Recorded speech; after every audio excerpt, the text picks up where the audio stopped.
The decider match is coming on up here in WCS Winter, as we got one last match for our first group on the round of 16. My name is PtitDrogo. I am joined by Nathanius. So we are going to be going into a good old Zerg versus Protoss once again with two really good players, I would say. Oh yeah. Impressed so far by the gameplay that we actually saw at PtitDrogo in this group. Tough first series for him, but bouncing back against Mana, had a good match there. And I don't think anybody should be surprised to see Raynor get out. I will say, I was totally right for your Dragon. Namshar was the guy to take him out. You were right, yeah. I was the guy that actually was backing up Mana. I'm a big Mana believer. He's one of my favorite Protoss players in Europe. But Namshar has been playing really well today, and not only being able to take out Mana, Mana, of course, not only getting knocked out, but also we ended up seeing a really good series of Namshar versus Raynor. Now, granted, that was a ZVZ. We're going to keep that in the back of our mind as we go into a Protoss versus Zerg. I feel like Namshar is just playing really well today. Yep, I like him in this match. I mean, Drogo definitely did some stuff that I was a little bit like question mark about. But if he's winning, you know, I don't have too much to say about it. I'm very interested to see this match because I feel like this one is completely up in the air. I'm going to go with a 50-50. 50-50? Yeah. If that probe stays alive, do you give it a 49-51? The scouting probe? No. No? Not today. Okay. Not today. I'm going to go with a little bit of favoritism toward Raynor, just because Raynor still looking pretty strong, and I think this is, or sorry, oh my god, not Raynor. Namshar. Namshar still looking really strong coming in off of that last series. But yeah, I could definitely see this going either way. He looks cold in that picture. We need another jacket for Namshar. Yeah, everyone else is doing like the cross-armed intimidation. Namshar is doing the cross-arms, like keep myself warm. Yeah, and Drogo's just sitting there like, man, I'm good. It ain't nothing but a thing, baby. All right, well, we're starting up here in the top left-hand corner of the map, top of the blue Protoss player. He is PtitDrogo from Team Makers. Facing off against our red Zerg player in the southeast, he is Namshar.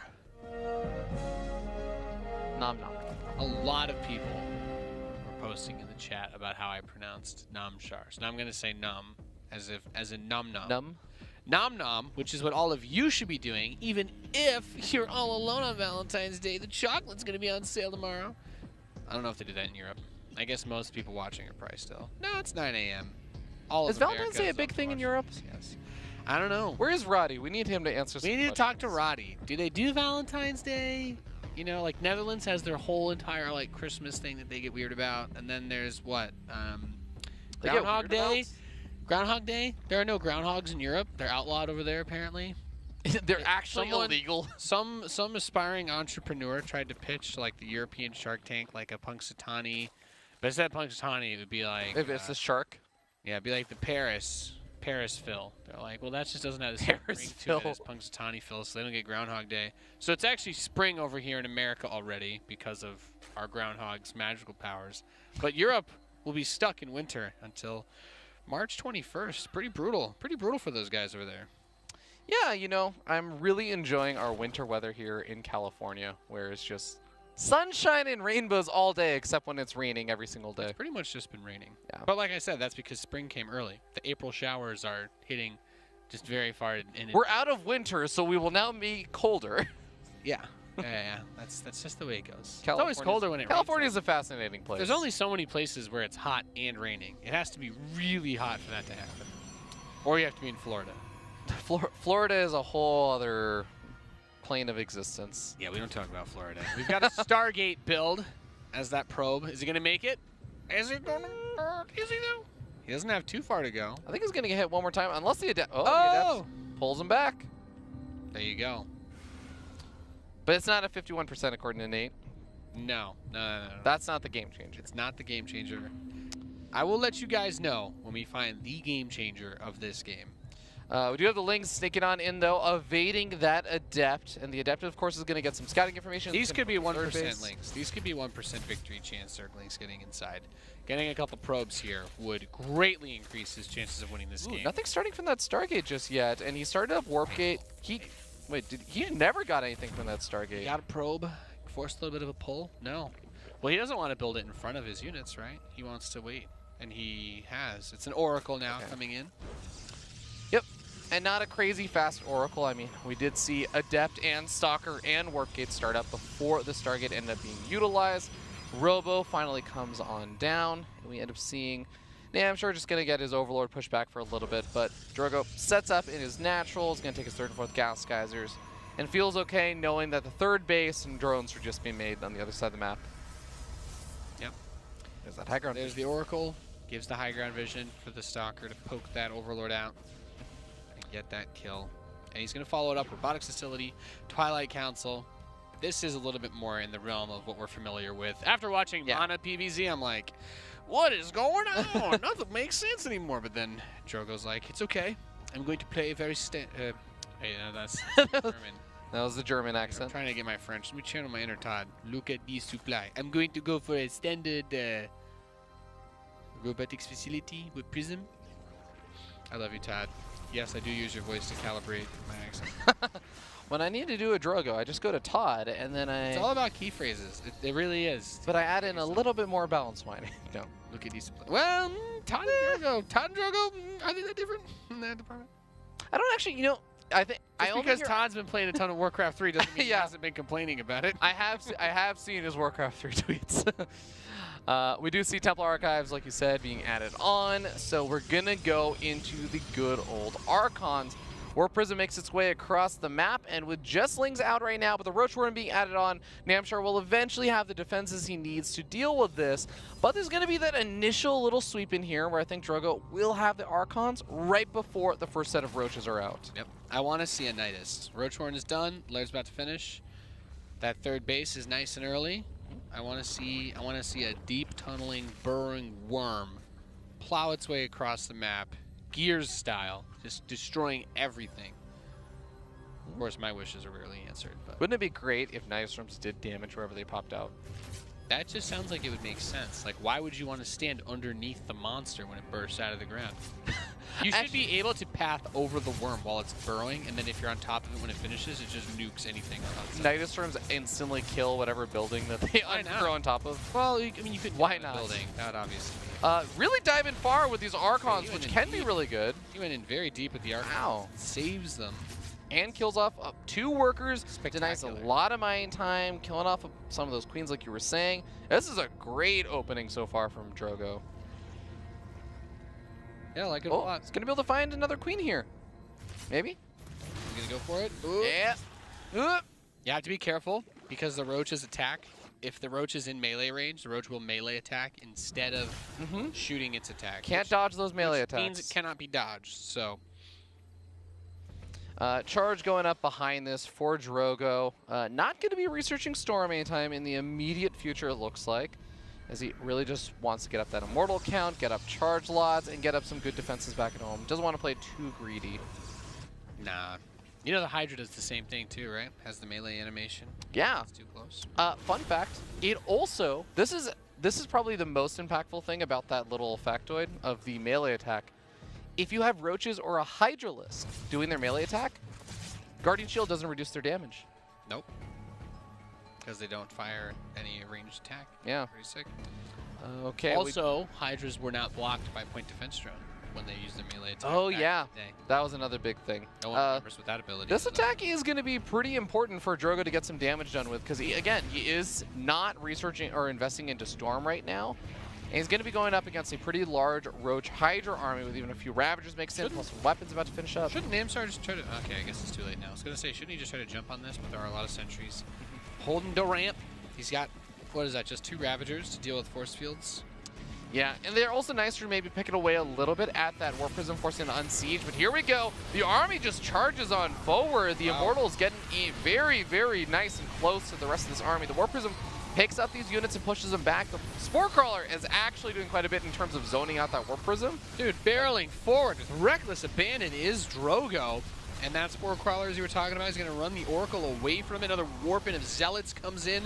This is a really powerful attack from the Protoss player. More and more Roaches are coming out, but we still have 3 Immortals alive inside the natural expansion. More and more Zealots getting warped in to reinforce this. As long as he can keep the Immortals alive with these support units, he's doing so much damage. Yeah, dodges out of the way of another one of those Corrosive Vials. I don't see any more Hydras coming on out, so that Warp Prism should be safe for a good bit longer. Oh, there's 2 on the top Oh! side. The next warping does complete, though. But these Zealots, they've lost their retreat path. Or excuse me, the Immortals. Does it matter, though? One more hit. Micro. One more hit. There we go. Still taking a lot of damage here, though. 17 workers, like you said, is a lot for Namshar to try and recover from. Behind this, Drogo does still have his 3rd base. He's starting up Storm now. He's starting up +2 weapons. He's warping in some units back at home, and he's still getting damage done with these units. Yeah, this is just reached insanity. Look at that. He's even going to recall him out. Boom, boom. Taking the express ride on the Bifrost back to the 3rd base. Storm is on the way, +2 attack. And, I mean, at this point, just crank out the Immortals. It's not like Namshar has the money to transition into anything, right? Yeah, I don't actually... He is just building Roaches, so... I don't know what the winning play is here for Namshar. Unfortunately for Drogo, he doesn't have that production tab. That's quite nifty for us, Spear Dragon. Yeah. Zealot run by is going to try and get some damage on the Roaches. On creep should be able to catch a decent number of them, though. Getting some... This is the part where you have all your Zealots charged to the one up front. You know what I mean? You do like the charge. Right-click the specific... Have you seen the... Yeah, bring a stalker over. Have you seen the charge meme trick? Oh, yeah. Zealots charge quite far. I remember there was a... There's the gif of the one, Roddy. Roddy had a Zealot that charged, I had not seen that. Like, across 2 bases. Because it charged onto a reactor, and then a tank shot it, and it re-aggroed. And it's charged. Oh, I have seen that one, yeah. It charged like a whole screen length, maybe even more. Dude, there was this really hopeful moment. I was at WCS Austin, and I was sitting with Probe, and we were just testing stuff in the unit tester, and we just got this very, very hopeful, cheery-eyed look on each other's face as we tried to see if a Zealot could charge all the way to the other side of the map. And then we realized the charge still just has a limited radius. There is a limit. The limit's because it can't, the only unit that it doesn't have a guaranteed hit against is the Speedling on creep. Otherwise, the reason why Zealots can charge so fast is because Marauder Concussive Shell back in the day. Ooh. Okay, Roach is going to be countering the rest of these units. Storm is so many Storms. That is a lot of Storms. Even if Storm does not do the most damage to Roaches, it's enough Storms that they will. Yeah, well, when you're mixing it in with Immortals and Archons, it's going to be enough. This is he's got at least like 4 more, it looks like. And he's engaging at the ramp. One Corrosive Vial does land on the High Templars, but they still manage to survive. Zealots are making their way very far away from the rest of the support of these Immortals. He's handling a lot of the Roaches on the left-hand side, but this is starting to look a bit better for Namshar now. Yeah, the High Templar are no longer a factor. They're all going to turn into Archons, but there's still 3 Immortals pushing up that ramp. And of course, the weapons in the back reinforcing with the Zealots are going to be charging in now on top of the Storm. He does lose one of the Immortals, 2 of them more. Keep pushing up. There's the Transfuse on the Ravage, but the Zealots have made their way to the 3rd base mineral line. That's it. GG. Drogo takes game number 1. He looks so sharp. Yeah, and of course just getting a pretty big lead off of that earlier attack where even though he didn't quite kill Namshar, he got very, very close to it. Did way more damage than Namshar could really take. Namshar was just playing from behind from there. Yeah. The second attack was more of a formality. Yeah, indeed. He was like, well, I guess it's time to actually kill you, so that's what I'm going to do now. But really well done by Drogo. I mean, he did a standard build and just executed it very well. He went for the Stargate, into the Robo Twilight, got a good bit of Prism Harass, and then the big shove just did so well for him. Am I missing something? Is it because of the Nidus that all the Zergs are opening up with like Roaches with speed? Or maybe that's just a Namshar thing? Because I noticed it against Mana. I'm like, well, this is a little bit odd. Like, I guess they're worried about these attacks. Like, I get that the Archon drop, I guess, kind of need the Roaches to a degree. But then they get like so many of them, and I'm like, is it because you can't get Hydras fast enough? Is that the problem?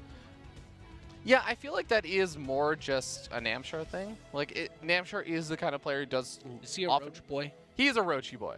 He definitely likes his Roaches. Okay. Has transitioned a little bit more away from the Roaches into some other units lately, but he is definitely someone who made a bit more of a career for himself initially off of a lot of his Roach play and stuff. So I can definitely see that.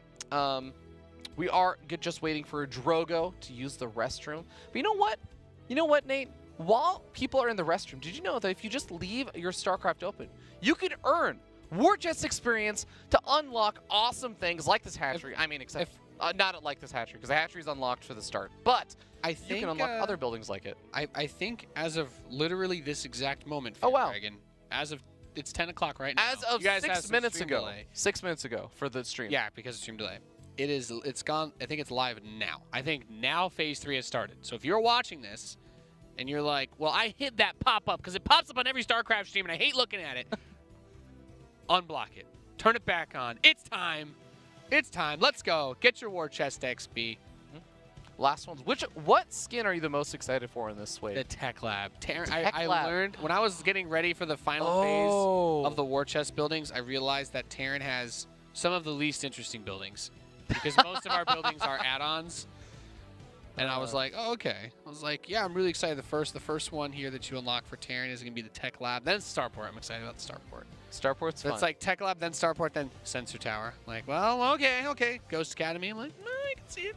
But then Fusion Core, and then that's that's really what I'm here for. I'm just excited because we're finally going to have complete sets, and then you will be able to hit the Equip Set button and get all of your skins and all of your unit skins all themed to one thing. You can play as Special Forces or Simulant or Forged. Really, I'm mostly excited about the Protoss one, actually. I think the Protoss skins are amongst the coolest. Yep, definitely one of the most different ones. Yes. But starting up here in the top right-hand corner of the map, we have the French Protoss in blue. He is PtitDrogo.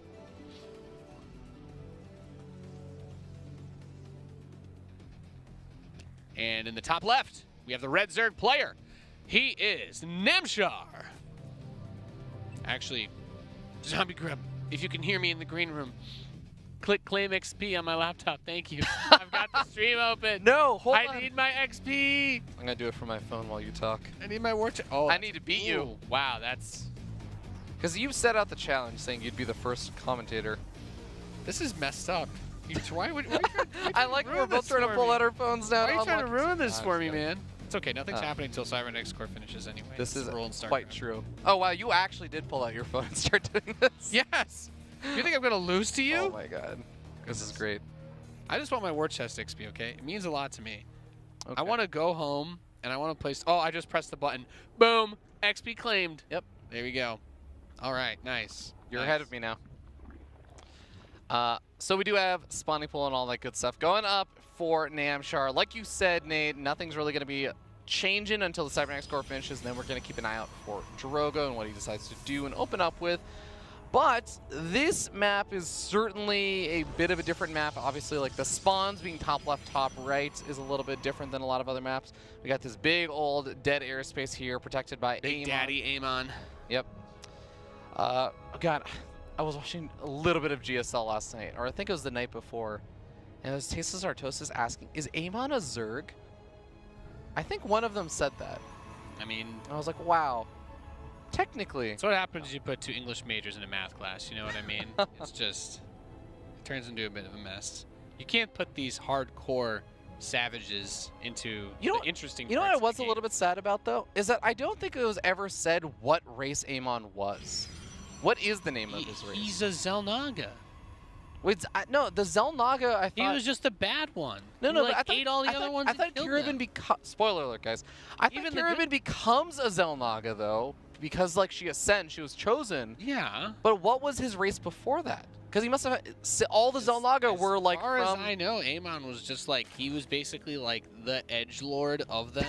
You know, it's kind of like how Hades was one of the original Greek gods. He was, like, one of the Protoss players with the forged skins. But he was there forever, right? And everyone just kind of tolerated him. It wasn't forever, And then at some point, when they needed to make a movie, then he had power. And that's basically Amon. So just imagine Amon as like Hades. Okay, I actually thought that all of the Zelnaga were like from different races that gradually ascended. I'm sure that there's somewhere some book that hasn't been explicitly written as the canon. life and diary of Amon. Someone's gonna cite some sort of like book thing about Zelnaga, and I'll be like, okay, well, you know what? I only go by the games. I go by the content that's in the game. That's fair as far as I go. People try to tell me Overwatch has lore. I'm like, none of those cinematics are in the game, man. You don't know that any of that's true. There's, you don't know. As soon as they add it as a loading cinematic, though, it's canon. Yeah, exactly. If it's not in the actual game, how would a person who only plays the game ever know anything about it? Do want to just quickly note, we do have an Oracle opening, as you guys can see over here, providing that high ground vision to snipe off the Overlord, but it is Robo Twilight behind this. So very standard looking opening for Drogo. Now, Namshar did add on that Roach just a little bit later on to help deal with the Archon drops and stuff. We'll see what he decides to do on this map, as the layout is a little bit different. You are a bit further spread out. By the way, the answer is if Amon had to be something before Xel'Naga, he was a Battletoad. He's actually tasteless as Battletoad, because when you complete that game, then you ascend. Oh, I can see it. I could totally see him being like a Battletoad. Yeah, and that's just old grumpy Tasteless just sitting there like, it's just don't fly through my dead space in the map. Yeah, it's just an ascended Battletoad that grows like the tentacles on his mouth and stuff. No air rushing on this map. Okay, kids, leave me alone. Grumble. Templar Archives coming down here for Drogo, adds on the 3 gateways, is going up to the total of 4, so he can warp in some High Templars, some Archons, and put on the pressure. Roachborn already starting up, though. Looks like it's going to be a little bit earlier here for Namshar, comparative to when those Archons come in, and it should be fully ready with the gas. You see that? Oh, okay, he fixed it. Oof. Yeah, Alpha Star saturation doesn't work on gas geysers, guys. Is he just gonna... See, in a situation like this, I would always go for 18 workers per base. 18 workers? Yes, because the 17th and 18th workers are still above like 89% efficiency. Still waiting on the non-Protoss players to start doing that. Yeah. Actually, that is an interesting... It's not as important for Zerg because they usually have more bases, so you can spread out very easily. Here comes the Archon drop, though, and there's the Roaches pushing it back. We saw Drogo be very aggressive. He got a lot of queens last time. He really pushed very deep into the creep on the last game. Finding an Overlord is nice. I will say that Namshar has done a much better job of softening up the War Prism this time, and that makes it a lot harder for that War Prism to get as deep onto creep and to really dive in. Just because the War Prism still has to be close enough to pick up the Archons. You end up seeing 1 Overlord going down over there. That's nice. Namshar not getting supply block, though, has plenty of Overlords to spare, as the Hydra Den also goes up behind this. Yep. And, I mean, okay, I'm just going to go back to what I was saying before. It's Roaches, and now he's got the Hydra Den coming in, and he's going to go up against Zealot Immortal Charge Lot again. And I'm like, where's the Banelings? Am I crazy? Yeah, it could be a tough composition to make work against what most Protoss players really, really like to do. War Prism does get a little bit lower, but still getting some free pickoffs here. And also, I love the Observer shutting down the creep spread, by the way. This makes it so much easier for those Archons also get more damage done if they kill off a bunch of those creep tumors. But here we go. Army moves across the map. Okay, here come the Hydras. He's building 4 Lings as well with that, but there's no vision, by the way, of this army moving out right now. Yeah, he did a good job of calling the creep there. Oh, wait, did he just get the War Prism? Yeah, that's Oh, with both Archons. That is a big deal. I don't know yikes. I don't know if Drogo can go right now. He's going home. Yeah. He's going home. You need that War Prism to be able to warp in the reinforcements to get that first round of charge slots. That was a really, really big snipe there for Namshar. Even if he didn't want to use it to reinforce, like that bottom left base, he could have taken that out with just the Archons or applied enough pressure to make room for his main army to attack somewhere else and then recall out. Yeah. Certainly had some options. Those options are all gone now. Well, as expensive as losing the War Prism and the Archons is, Drogo still can just transition out, get up Storm, get up more Immortals. Like you said, he's still got a very ideal army composition. I feel like the interaction is so much more binary when it's Roach Hydra, because like the Banelings are like such an X factor, where the Roaches are just literally there to die so that the Hydras can shoot at stuff. If the Protoss player is picking up their Immortals, get softened up, if they're force fielding well, it's so difficult for the Roach Hydra composition to actually dive in and kill the Immortals. The Hydras can also still snipe off the War Prism, which I think is one of the big question marks, but since there's no War Prism out right now, the micro is going to be very limited here for Drogo. Yeah. Doesn't have a Lurker Den or anything, so really it is all about the force fields. Stasis traps. One gets set off on just a single Roach. Big storm on the Hydras. That's really, really important there. Those Hydras are super squishy. Zealot run by on the south side, getting caught by some of the Ling reinforcements. Namshar just pulling back, though, not finding too much luck just yet. And it looks like he's just going to regroup on the south side of the map, but he's still making a lot of units and getting up a Lurker Den. I think he still wants to commit to doing some damage here. The Lurker Den is where it gets tricky, but even then, still, like, Charge Lot of Mortal Archon is still what people used to beat Lurkers back in the day. Back in the ancient times. Back in the ancient times a year ago. Yeah. Does anyone DAE remember that Signitus on Dusk Towers? Was it TLO or for Showtime or something? It was Nurture. It was Nurture for Showtime. You are referencing a very specific game that I do not follow the reference for. That's what I think about when I think about Lurkers. And that game was 3 years ago. So. I am not Roddy. If I was Roddy, I would tell you not only that, but I'd tell you what happened in the rest of the series too. Yeah. Look how many drops. Wow. He's and trying to bait empty. him. He wants him to think he's getting Doom dropped. Yeah. But I think their entire army is going to be revealed on the bottom right-hand side. Those dropships don't even cost supply, Fear Dragon. It's free bait. This is actually so good because he still doesn't know there's nothing in these drops. He still has to respect them. Yep. He's like, oh my god, does he suddenly have 250 supply? How is this possible? His defense is really nice. So look at that, 4 cannons. He's got the Storm as well. And even just pushing away for a little bit there, he allows him to get the Warp in. Is it going to be enough though? Base on the left side gets canceled, loses 2 of the cannons. Yep. This is already really, really nice damage here for Namshar, canceling that 4th base and buying himself a little bit more time as he gets up his Hive and his Spire. But Mothership starts up as the Fleet Beacon's done. Absolutely loved the use of the fake drop there. That might be, that's going in my coolest, you know? Yeah. Like you said, doesn't cost any extra supply. Yeah. And only costs supply if you lose the Overlords. Yep. In a different way.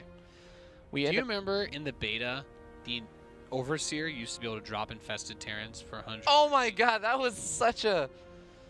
And then they were that like... was a trying time. Those are the best days. Those are the best days. And they're like, you know, we realized that it generated army units. It didn't cause supply. This did cause a few issues. Just a few. It turns out you can actually have a literal infinite number of army units. Double Stargate being added on here for Drogo to make the most of that fleet beacon being thrown down. Still really wants to get up that 4th base, though. If you're going to go into the triple Stargate production, you really do need that 4th base of gas. Yep. We have Corruptors coming out now. Greater Spire's on the way. But you were talking about this, Fear Dragon. Big Mama ship, she's almost out. We got Adaptive Talons for those Lurkers to burrow super quickly. But 2 additional Stargates from Drogo. Say it. Call it right now before he finishes them. Carrier or Tempest? I think he's going to go for Carriers. Okay. Okay. As long as you answered the question. Specifically just I'll go Tempest. I'm ready to see either one. +1 weapons, though. I feel like whenever a Protoss player starts investing in those before they even... Oh, no, it's Tempest. Okay. Both are fine, I think. Yeah. I guess he doesn't want to go Carriers because there's too many Hydras. Like, Interceptors are a real big problem right now in PvZ. It's also so 50-50 right now about Protoss players and their feelings on Carriers of like, Carriers are absolutely, totally not ever going to do any damage. And then still useful. Protoss players have just never tried using Battlecruisers before. Battlecruisers were good for like 3 weeks, and then they immediately nerfed them. In the one phase of the game, they were useful the first 10 minutes. All right, Zealot counterattack is going to be able to get some damage done over here if they go in on this. Actually, they're just kind of maneuvering around. Looks like the Hydra's not going to get involved, and the Zealots will eventually get cleaned up here. But Drogo's still just teasing adding engagement while he waits for his 4th and 5th Tempest soon. Ooh, do not want to move down that ramp. Yeah, very stormy weather. Gets a Revolution off on most of the Lurkers. That is nice, and now with the Tempest here. Tempest go to work. You know what there aren't any of in this army? Corruptors? I was going to say Vipers, but... Oh, yeah. Well, that too, also. Yeah, the Hydras are going to push up. Overseer does give the detection, even though the Mothership is cloaking everything underneath it. So the Tempest is going to go down. That Prism is up front as well, but... Oh, the closer you get off Crete, oh my god. The Time Warp also slowing down the attack speed of all these Hydras, as well as the movement speed to get out of those storms. Loses a Tempest, though. Those Tempests are glass cannons in a lot of ways. I love that. I love the change that they made to Time Warp there. It's a really fun ability. So the Hydras come in from the right-hand side. They do soften up a bit of Drogo's army, but it's just the Broodlords chasing this back. And I actually do wonder, like, the Overseers are all sitting on the north side. But you're going to see Drogo just pull back over here to try and defend this base. Storms are going to come down, and these are really problematic for the Broodlords and the Hydras. They all get cleaned up. Yeah, this army gets absolutely dumpstered by Drogo. Good cleanup. Oh, where's this observer? One lurker. He's like, wait a second. If I just make more lurkers. He's gonna run away. Okay. We have a ton of Hydras coming out, by the way. So many Hydralisks. Yeah, Namshar has definitely got a lot of economy to fall back to. It's going up to 30, I think. Something like that. Yep. He's got good gonna upgrades add too. lurkers. He's gonna add lurkers. Okay, so down to 24 Hydras. Dark Shrine being added on behind this for Drogo. The Storm coming down, trying to take care and push back some of those Corruptors. Looks like they will get successfully pushed back. Where is the additional? Okay, there are 2 observers out now. The Golden Armada. Okay. And I love it. He's mixing in Void Rays. Just mixing a few. Mixing in a handful of Void Rays. Because the thing is, Void Rays not only pack a punch against those Corruptors, but Void Rays gain an additional range once they start attacking a unit Fear Dragon, which makes it very hard to poke against them because they can attack while chasing whatever unit they're locked onto. Fun fact. That is really cool. I actually forgot about that. Yeah, Void Rays don't attack while moving unless they're already attacking a unit that's running away in a straight line. Namshar's getting split up in a lot of different locations. The Corruptor's trying to get some damage on some small squadrons of Hydras, making some damage happen against the main army. This army on the bottom right is going to be a problem. Those storms on the top boy. beat everything, though. There are 2 High Templar on top of the ramp. Yeah, the Lurker's also the furthest thing back, so they are the ones that are getting sniped off here. Yeah, this is really, really dangerous. The Lurkers can burrow instantly, but if he burrows them, he's going to lose all of them. 100% because the air army's chasing. And he's still bleeding out just from everything that was already there. These Zealots are here. Like, charge Zealots, man. You're running away from him off creep? Yeah. Ouchie, wawa. Well, eventually does manage to make his way all the way back. Zealots maybe just scaring Namshar and thinking like, wait a second, is the rest of the air army still giving chase? But realizes that's not the case. And Drogo has pulled back. He's got up a decent number of Tempests again. He's got up a handful of those Void Rays you were talking about to help out versus the Corruptors. And even got a few DTs in the mix. I love the DTs here because he already wants to get rid of the Overseers, but Dark Templar are just never a unit that you want to have to go in panic mode against. I think there's enough protection at every base. Okay, he's going to recall. Yeah. He's bringing the army home. Yep. And that is going to push Namshar back. Namshar also going to be dealing with some of the DTs, but it looks like the Spine Crawler is able to handle the one at the third. The one in the natural going to be handled by the Queen. Just slice, just right-click on drones, baby. Kill as many drones as you can. Ooh, going to be able to get one of the Tempests. Might be able to snag a second one with Creep. Yeah, Tempests are no longer being driven by Vin Diesel, so they have to obey the speed limit. Hydra's kind of on their own, though. They do not want to fight against this army without backup, as they need some of those Corruptors or the Lurkers, just something to help them. Time Warp goes down. It does go down a bit preemptively. Yeah. He has enough energy. He's going to have enough energy for another Time Warp in a second, though. Time Warp is really weird because I feel like you see it so rarely that a Zerg player might make the mistake of trying to push through one. But as you pointed out, it does have that change they made to it. And I'd love to see him drop that Time Warp again. Okay, not where the mothership dies. There are so many storms. He still has 4 or 5 more left. Absurd amount of High Templar. And the Void Rays just start microwaving everything. Yeah, Immortal's chasing back some of those Hydras that are all softened up and 1 hit away from death. This hatchery is going to go down. The Zealot reinforcements coming on in, and it looks like Drogo is starting to make the progress he needs to maybe close out this game. He's done a lot of damage in killing off those bottom right-hand bases, or I should say the bottom left-hand bases. Be careful, Infested Terrans! Infested Terrans are really strong versus air units. They are, but they're just not that fast. Yep, and that's the counter to Infested Terrans, by the way. You just you turn 360 degrees and walk away. That actually put you back in the same direction you were walking. 360. It's okay. How long have you been on the internet, Fear Dragon? Oh, okay. Well, we see that Drogo just has a really, really strong army right now. The Infestors, they need to get off a lot of fungal growths to try and make this work. And I don't think that Drogo's going to give him the chance. He's actually going in on another one of the mining bases. This is pretty much the last mining base right now for Namshar, so he has to go in to defend it. He loses it. Taking so many storms trying to defend this as well. Like, yeah, obliterated. Meanwhile, Drogo's just like drowning in money back home. Just like, what do I want to build? Oh, you know what? I'll get some carriers. All right, I'm gonna win this game with carriers. Is winning a game using carriers? Is like the carriers as a finishing move? Is that BM now? I don't know. Carriers are now the unit. It depends again on the Protoss, because half the Protoss players are like, carriers can still work if I get enough of them up. And the other Protoss players are like, I will never get enough of them up. Carriers are dead to me. I mean, the way that it seems is that carriers are now like all the other tier 3 units in that they need support in order to work. Whereas when they had Graviton Catapult, and the interceptor's built in 5 seconds. You could win a lot of games by only building carriers. Yeah, carriers were a good unit. Especially outside of the pro level. Like, pro level players would argue that there are ways to deal with it, but especially, I mean, 4v4 metagame has just been really uprooted in the last couple of months. That is very true. All right, well, Drogo gonna look to shut down another one of these bases in the top left, and he's still rebuilding that army, so he might just be waiting for a near max out point just to play it safe. This is, again, him sitting up 1-0. If he wins this game, if he closes this out safely, then he advances on to the round robin. He's gonna be the second player out, and Namshar will get knocked out, so of course, Drogo just wants to play it safe. He doesn't want to take any risks. I like the infestor count. I imagine a world where he gets a good fungal or two and is able to dump like 20 infested Terrans on this army, and they don't get stormed. Does he have Neuroparasite? But no Neuroparasite.